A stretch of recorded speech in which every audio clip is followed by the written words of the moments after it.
Salut YouTube, j'espère que le son va être correct parce que je l'ai mis en face de moi, je sais pas ce que ça va donner. J'espère que vous êtes en grande forme aujourd'hui pour pas changer, surtout qu'en ce moment on a vraiment besoin de ça. Je suis en train de faire mon petit déjeuner. Je vais pas vous faire un remake de ce qu'on a déjà vu ensemble. Je vais pas vous répéter ma recette du matin, c'est pas le but de cette vidéo. Le but de cette vidéo, c'est plutôt de vous parler de ce que je vois passer sur la toile au sujet de la crise financière. J'ai fait un post pas plus tard que ce matin sur Facebook. Vous étiez quelques-uns à commenter, où je disais justement, c'est quand le combat devient dur que les durs deviennent bons. Et là, on va avoir la preuve par A plus B avec ce que nous sommes en train de traverser. Et puis, ouais, je vois des choses passer, la crise par-ci, la crise par-là, nani nana, on entend ça, la crise financière, j'ai annoncé ceci, j'ai annoncé cela, mais qu'est-ce qu'on en a à foutre en fait? Qu'est-ce qu'on en a à foutre de la crise financière? Il y a des personnes qui sont en train de crever. On a tous autour de nous, que ce soit un ami, une connaissance, un proche, etc., qui ont été impactés par ça, que ce soit un décès, que ce soit la maladie, etc. Et tu as des mecs, en fait, qui sont en train de te parler de la crise financière. J'ai pas la définition à ça, mais vous êtes des chelous, tout simplement. Vous êtes des mecs chelous.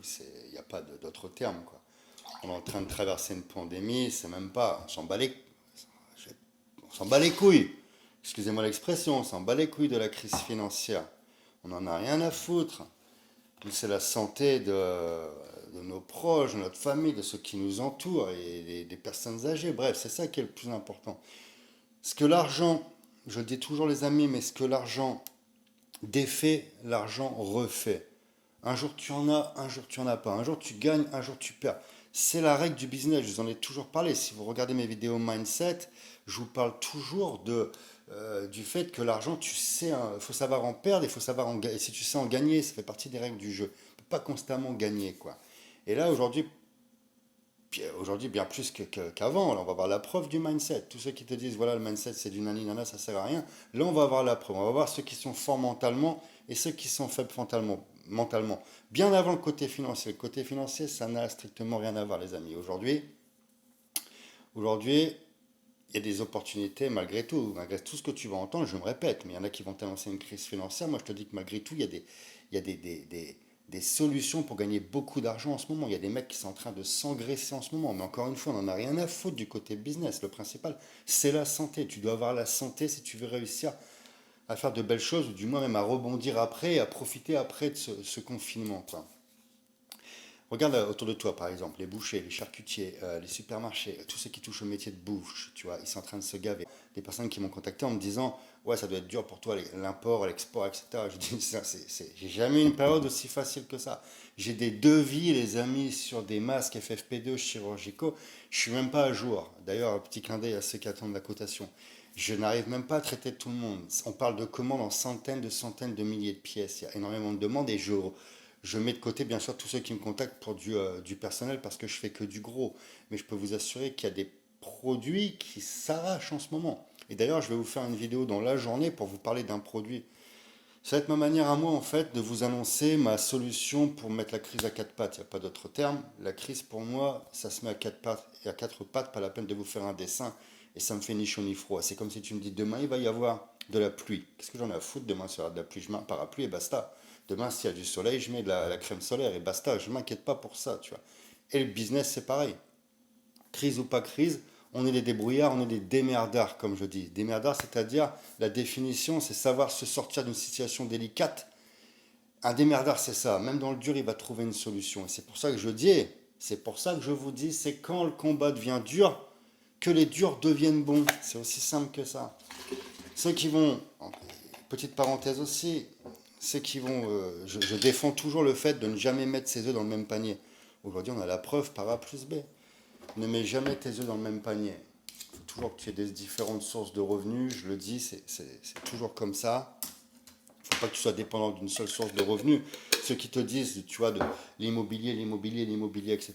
Et quand les mecs ne peuvent pas payer les loyers, comment tu vas manger, tu vois? C'est pas la solution l'immobilier, je vous l'ai toujours dit. Il y a des personnes qui jurent que par ça, qui me disent l'immobilier c'est une valeur sûre. C'est pas une valeur sûre. En temps de guerre, c'est pas une valeur sûre. En pandémie, chose que je n'aurais jamais imaginé, c'est pas une valeur sûre non plus. Les gens, s'ils peuvent pas payer, ils pourront pas payer. Les gens, c'est normal. que avant de te payer, qu'ils essayent de se mettre à manger dans l'estomac, c'est logique. Moi, demain, si j'ai mes enfants, si j'ai un loyer à payer ou si j'ai la gamelle à mettre à mes enfants, ton loyer il viendra après. C'est clair et net. C'est la gamelle de mes enfants avant le loyer, ce qui est logique, quoi. Et quand je vous dis toujours que l'import-export, l'import-export, l'import-export, je vous dis toujours que l'import-export, c'est la solution. C'est pas que je suis en train d'essayer de vous refourguer une place de stage ou une formation, c'est pas ça. C'est que je vous explique, moi, comment j'ai réussi dans le business. Comment, en 2008, j'ai démarré en 2005. En 2008, j'étais, regardez les chiffres, c'était le creux le pic de la crise, en fait, qui arrivait, la crise financière. C'est là où j'ai fait mes plus belles années, mes plus gros business. Les banquiers venaient, les centres d'affaires venaient, ils comprenaient pas pourquoi. Il y avait beaucoup d'entreprises dans le dur, et puis un petit marchand de mini-moto de quad, il cartonnait et il doublait son chiffre d'affaires. Ça veut rien dire.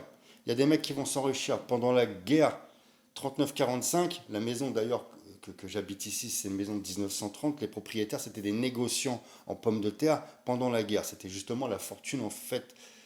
Les propriétaires de cette maison, c'était la fortune du coin où j'habite, en fait. Et ils étaient négociants en pommes de terre. Donc il y a même des fortunes pendant la guerre qui se sont créées.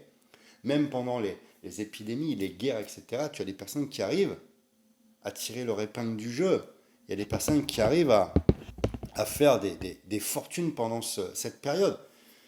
On parle du papier toilette. Pendant la guerre, sur Paris, en France, les Allemands réquisitionnaient les fabricants de papier toilette. Et pendant ce type de business cartonné, bref, il y a toujours des business qui vont cartonner. Il n'y a pas à s'inquiéter. Ne tombez pas dans le délire de crise financière par-ci, il ne faut plus rien faire, crise financière, il ne faut plus rien faire, il faut attendre que ça passe. Non, non, ça ne marche pas comme ça. C'est en ce moment justement qu'il faut prendre des décisions. C'est en ce moment que tu vas avoir de l'argent à faire. Faites-moi confiance, les amis, c'est en ce moment que la bataille se gagne. Mais le plus important pour tout ça, le plus important, c'est d'avoir une santé de fer et de protéger vos proches. Je le répète, je l'ai dit ce matin dans le post, mais vraiment je me répète parce que voilà, on a l'étiquette du businessman, mais entre donner mon dernier bouton de chemise et perdre un proche ou avoir un proche souffrant, je ne me pose pas la question, quoi. J'irai jusqu'à donner mon dernier bouton de chemise pour éviter qu'il y ait un de mes proches qui soit souffrant, ça c'est clair. Donc, tous ceux qui vous parlent en fait de la crise financière par-ci, la crise financière par-là, alors qui mettent en avant des lifestyles millionnaires, moi je vous trouve vraiment inquiet les mecs. Je vous trouve vraiment inquiet parce que, je sais pas, vous êtes, d'un côté vous êtes blindés, alors pourquoi vous vous inquiétez de la crise financière? C'est dans les crises financières qu'on fait le plus d'argent si on est malin, c'est clair. Donc les amis, surtout, protégez-vous, protégez vos proches. C'est vraiment le seul conseil que je peux vous donner. Sans la santé, on ne peut rien faire. Si on perd la santé, on ne peut rien faire. Mais si vous avez la santé, peu importe, vous allez vous refaire. C'est dur, pas de problème. Vous serrez les fesses et ça va passer. J'ai perdu, comme vous savez, j'ai tout perdu il y a quelques années de ça, quand j'ai eu ma liquidation, etc. J'étais vraiment, les amis, dans le dur. Mais j'ai compris une chose, même dans le dur, j'arrivais à faire de l'argent. Bien entendu que ce n'était pas les sommes que je faisais quand j'étais à la tête de mes business. Mais confortable quand même. On arrive à manger, on arrive à se débrouiller, on n'est pas, vous savez, on est des débrouillards, quoi. Je me répète, si demain je dois vendre mes millions de bouteilles en Chine, je le fais. Mais si demain, par contre, je dois recommencer, je suis dans le dur, je dois revendre, enfin, j'ai jamais fait, mais je dois vendre des pièces de voitures d'occasion, etc., pour avoir quoi manger, je le fais aussi. Pour moi, il n'y a pas de sous-business. Business, c'est business, tu vois. Que tu sois dans le diamant, que tu sois dans les gravillons, c'est la même chose, tu vois. Tu fais du business. Il y a pas de sous-business, il n'y a pas de sous-métier. Pour moi, c'est comme ça. Si je dois aller chercher de l'argent, je vais chercher de l'argent. On est des démerdards, quoi. On est né avec peu de choses. On n'est pas né avec une cuillère en argent dans la bouche. Mais aujourd'hui, on a découvert en argent. C'est pas le souci, quoi. Donc, les amis, gardez la pêche, gardez la forme. Et surtout, le plus important avant le business, c'est la santé de vos proches. Avec la santé, on peut tout faire. Le business, c'est du vent. Ça va, ça vient. Allez, bonne journée, les amis. Je vais vous préparer beaucoup de vidéos aujourd'hui. Ça va être ma solution anti-crise, en fait. Une idée de business anti-crise pour vraiment vous montrer que la crise, ça se met à quatre pattes, tout simplement. Allez, belle journée à vous, les amis.